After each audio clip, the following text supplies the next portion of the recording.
sa kilogram drogë janë kap në portin e Durrësit, që nga momenti që Altin Dumani është emëruar krye prokuror i Spakur. Sa banda kriminale janë ndaluar apo janë shkatruar që nga ky moment, kur ne dim shumë mirë që ndërhyrja e zonjës Yuri Kim në KLP për emrimin e zotit Dumani ishte sepse ky do të ishte heroi i fëmijëve tanë që do të shkatronte bandat e drogës. Dhe sot ne kemi një raport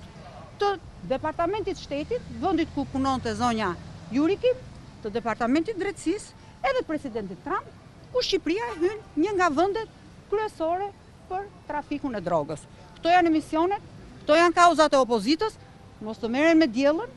sepse Rama atë do, se Rama i mund ata me diellën, sepse në digitalizim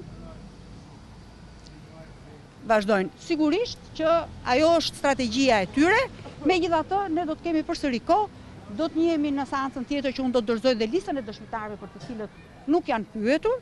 dhe që nuk është bërë absolutisht asnjë gjë prej tyre, dhe tjetra është dhe ajo që është akoma dhe më e rëndësishme, është që